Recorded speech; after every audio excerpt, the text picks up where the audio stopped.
मित्रांनो, माझ्या घरच्या बाजूला एक 38 वर्षे वयाची खूप सुंदर आंटी राहत होती. तिचे नाव पूजा होते. ती नेहमीच आपल्या सौंदर्याने आणि आत्मविश्वासाने भव्य भासायची. जिममध्ये जात असताना मी नेहमी तिच्याकडे पाहत असे आणि तीही माझ्याकडे एक हलकी स्माईल देत असे. आमच्यातील हा संवाद रोजचा होता, पण त्यामध्ये एक गूढता होती.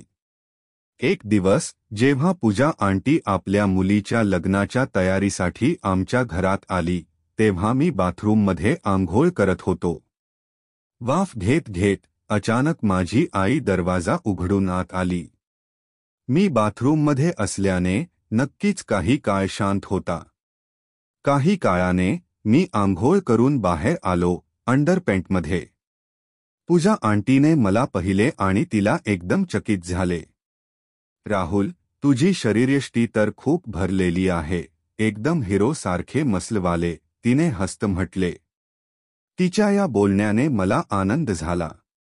मी तिच्याकडे हसून पाहिलं आणि मग माझी आई म्हणाली, आंटीला नमस्कार कर. मी तिच्या पायांना धरायला गेलो, तेव्हा तिने माझ्या डोक्यावर हात ठेवला. मुलांची जागा पायामध्ये नसते, तर ती आईच्या मनामध्ये असते, असे म्हणत तिने मला मिठी मारली. त्या क्षणी माझ्या मनात काही वाईट विचार नव्हते. मी तिची खूप इज्जत करत होतो आणि त्यामुळे मी तिच्या वर्तनावर लक्ष दिले नाही. तिने मला सांगितले की तिच्या मुलीचे लग्न आहे आणि सर्वांना त्यामध्ये येण्याचे निमंत्रण दिले आहे. तिच्या मुलीचा वय जास्त होता आणि ती एका प्रायव्हेट कंपनीमध्ये काम करत होती. तिचा मुलगा शाळेत शिकत होता. आणि मग एक आठवड्यानंतर आम्ही सर्व घरचे लोक आंटीच्या मुलीच्या लग्नासाठी तिच्या घरी गेलो. तिथे जेव्हा मला पाहिले, तेव्हा ती लगेच माझ्या जवळ आली. ती मला गळा भेटली आणि मी तिच्या व्यक्तिमत्वाची ऊब अनुभवली. रात्री लग्नात आम्ही खूप मजा केली.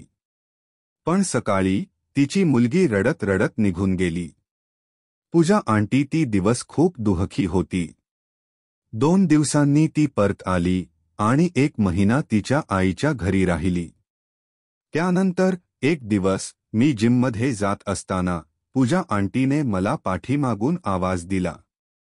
राहुल, माझ्या घरी यायला आलास का? तिने मला हसत विचारले. कधी कधी आमच्या घरी येत जा ना, असे ती म्हणाली. मी तिच्या घरात गेलो. तिथे तिने मला विचारले, तुला काही खायचे आहे का? मी तिला सांगितले की मी आधीच खाल्ले आहे. तिच्या किचनमध्ये गेल्यावर मी सोफ्यावर बसलो. झोपायचे नाही का? तिने विचारले. हो, झोपायचे आहे, असे मी म्हटले. तू माझ्या जवळ झोपी जाऊ शकतोस, असे ती म्हणाली. मी सहमत झालो. रात्री 11:30 वाजले, ती झोपली. पण मला झोप लागत नव्हती. अचानक तिचा पाय माझ्या पायावर आला. ती गाढ झोपेत होती.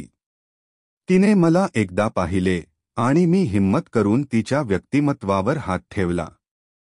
तेव्हा ती जागी झाली. तू हे काय करत आहेस? असे ती विचारली. माझ्या मनात एक विचार आहे, असे मी म्हटले. मी तुम्हाला माझी बायको बनवायचे स्वप्न पाहत आहे. तिने मला आश्चर्याने पाहिले. आता तर माझे वय झाले आहे, पण जर तुला आवडत असेल तर. तुम्ही मला खूप आवडता, असे मी तिला सांगितले आणि तुमच्यासोबत वेळ घालवण्याची इच्छा आहे. तिने मला सांगितले की हे नाते आपल्याशिवाय कोणाला समजले नाही पाहिजे. मी तिला वचन दिले. थोड्या क्षणांनी ती मोकळी झाली. मी तिच्यासोबत वेळ घालवू लागलो. आणि मग त्या रात्री आम्ही एकत्र काही सुंदर क्षण घालवले. तिचा आवाज, तिची गोड हसणे, सर्व काही माझ्या मनात ठरले. सकाळी ती मला पुन्हा बोलली, राहुल, काल रात्रीचा अनुभव मजेशीर होता. मी तिच्या बोलण्याने आनंदित झालो. त्या दिवशी माझ्या मनात एक विचार होता की आता मी एक नवीन बाईक घेणे आवश्यक आहे. मी विचार केला, मी बाईक घेण्यासाठी शोरूममध्ये जाऊन सर्व फॉर्मॅलिटीज पूर्ण करेन. आणि पुढच्या दिवशी माझ्या आईने मला बाईक घेण्यास अनुमती दिली. मी शोरूममध्ये गेलो आणि नवीन बाईक घेतली. आंटीने मला बाईकच्या खरेदीची बातमी दिली. ती माझ्या आनंदात सामील झाली. माझ्याबरोबर एकदा फिरायला चल, असे तिने म्हटले. आणि त्यानंतर आम्ही एकत्र फिरायला जात असताना आमच्यातील संबंध अधिक गाढ होत गेले. आमच्या पहिल्या अद्वितीय अनुभवानंतर पूजा आंटी आणि माझ्यातील नाते आणखी गढ होत गेले.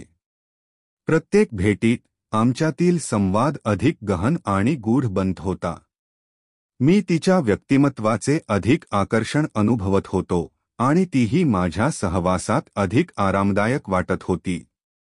एक दिवस मी जिममध्ये व्यस्त होतो तेव्हा अचानक पूजा आंटीचा फोन आला. राहुल, मी आज रात्री एक खास डिनर बनवत आहे.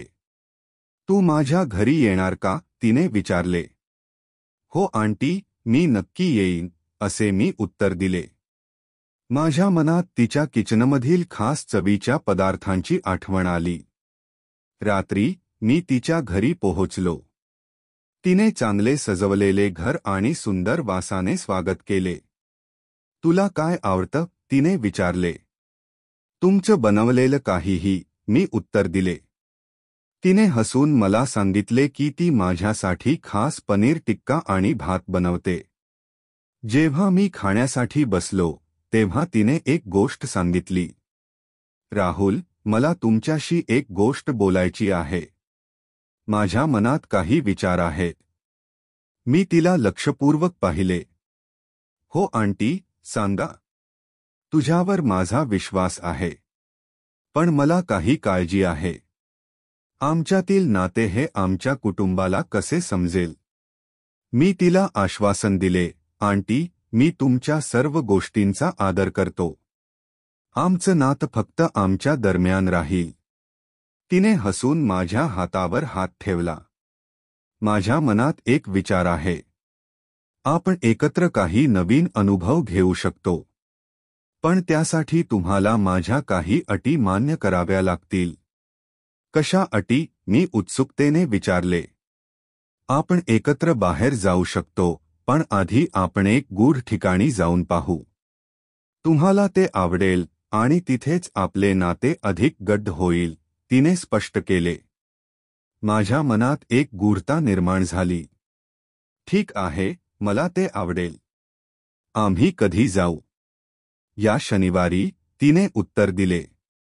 शनिवारी, मी उत्सुकतेने तिची वाट पाहत होतो. ती सजलेली आणि आनंदी दिसत होती. तू तयार आहेस, तिने विचारले. हो, मी तयार आहे, मी उत्तरले. तिने मला एक गूढ ठिकाण सांगितले, जे शहराच्या बाहेर एक सुंदर बाग होती. आपण तिथे गेलो आणि वातावरणातील शांतता आमच्या मनात गूढता निर्माण करत होती. बागेत पोहोचल्यावर आम्ही एक सुंदर जागा निवडली. तिथे झाडांच्या सावल्यात बसायला लागलो. राहुल, आज आपण आपल्या मनातील सर्व गोष्टींचा विचार करूया, तिने सांगितले. हो, मला तुमच्याशी बोलायचे आहे, मी तिला सांगितले. तुमच्या विचारांची मला खूप आवड आहे. आमच्यातील संवाद गहन झाला. तिने मला तिच्या आयुष्यातील काही गोष्टी सांगितल्या आणि मी देखील माझ्या विचारांबद्दल बोललो. त्या क्षणी आमच्या मनातील गूढता आणखी वाढली. आम्ही एकमेकांच्या जवळ गेलो आणि ती मला सांगू लागली, राहुल, तू मला खूप समजतोस. मी तुला खूप आवडते. आणि त्या क्षणी आमच्या दरम्यान एक गूढ आणि रोमांचक अनुभूती झाली. जागतिक भावना आणि गूढतेचा अनुभव घेताना आम्ही एकमेकांना उघडले. तिने माझ्या हातात हात ठेवला आणि मी तिच्या समोर झुकलो.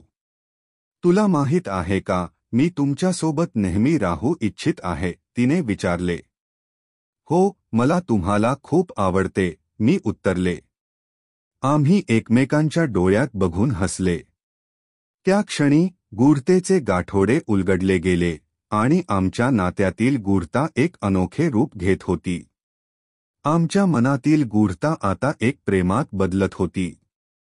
त्या रात्री आम्ही एकत्र खूप खास क्षण घालवले आणि आमच्या नात्यातील गूढतेने एक नवीन रंग घेतला. आम्ही त्या रात्रीच्या गूढतेत हरवले. शेवटचा भाग, प्रेमाची गूढता. आमच्या गूढतेने भरलेल्या त्या रात्रीनंतर एक नवीन सुरुवात झाली.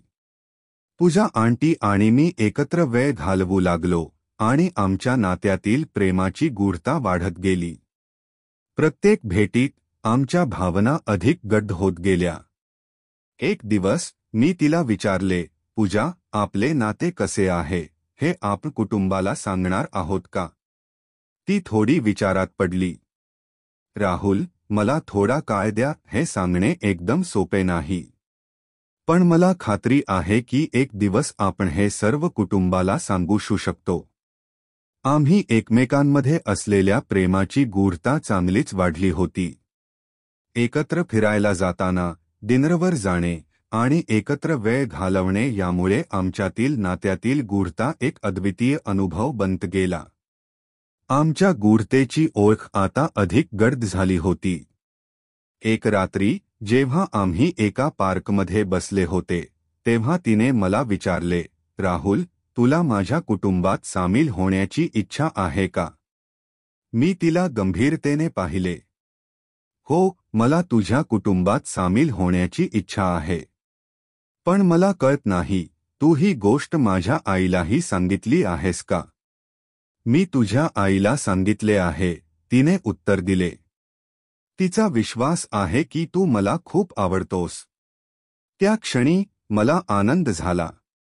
माझ्या आईची ती प्रतिक्रिया ऐकून मला खूप आनंद झाला. मी तिला सांगितले.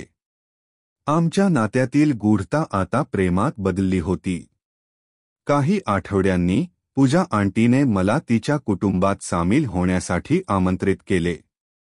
एक सुंदर संध्याकाळी मी तिच्या घरात गेलो. तिची आई, वडील आणि तिचा भाऊ तिथे होते. राहुल, आमच्या कुटुंबात तुझे स्वागत आहे, तिच्या वडिलांनी मला हसत सांगितले. तुमच्या कुटुंबात सामील होण्यासाठी मी खूप आनंदित आहे, मी उत्तरले. पूजा आणि मी एकमेकांच्या हातात हात देऊन बसलो. त्यानंतर आम्ही एकमेकांना आपल्या भावना सांगितल्या. तुला माहीत आहे का, माझ्या आयुष्यात तू एक विशेष व्यक्ती आहेस, पूजा मला सांगत होती. तूही माझ्या आयुष्यातील एक अद्वितीय व्यक्ती आहेस, मी तिला उत्तरले. आमच्या कुटुंबाच्या उपस्थितीत आम्ही एकत्र गोड क्षण अनुभवले. आमच्या गूढतेने आता एक सुंदर प्रेमात रूपांतर केले होते. आता आमच्या नात्यातील सर्व गूढता उलगडली होती. एकत्र येताना आम्ही एकमेकांच्या समर्थनात उभे राहिलो. त्या रात्री मी पूजाला विचारले, तू माझ्यासोबत कायमच्या राहण्यास तयार आहेस का? तिने हसून उत्तर दिले, हो, मला तुझी खूप आवड आहे. मी तुमच्याबरोबर आयुष्यभर राहू इच्छिते. आमच्या नात्यातील प्रेमाने सर्व गूढता पार केली आणि आम्ही एकमेकांच्या आयुष्यात एक सुंदर स्थान मिळवले. आम्ही एकत्र एक नवीन सुरुवात केली, जिथे प्रेमाची गूढता आता एक सुंदर गूढता बनली होती. आणि त्या रात्री मी समजून घेतले की प्रेमाचे गूढता कधीच संपत नाही, ते फक्त एक नवीन रूप धारण करते. आमच्या गूढतेच्या सफरीत एक गोष्ट नेहमी लक्षात ठेवा, प्रेमात गूढता असते, जी आपल्याला एकत्र आणते आणि एक अद्वितीय बंधन निर्माण करते. तुम्हाला ही कथा आवडली असेल तर व्हिडिओला लाईक करा आणि अशाच छान छान कथा पाहण्यासाठी चॅनलला सबस्क्राईब करा. धन्यवाद.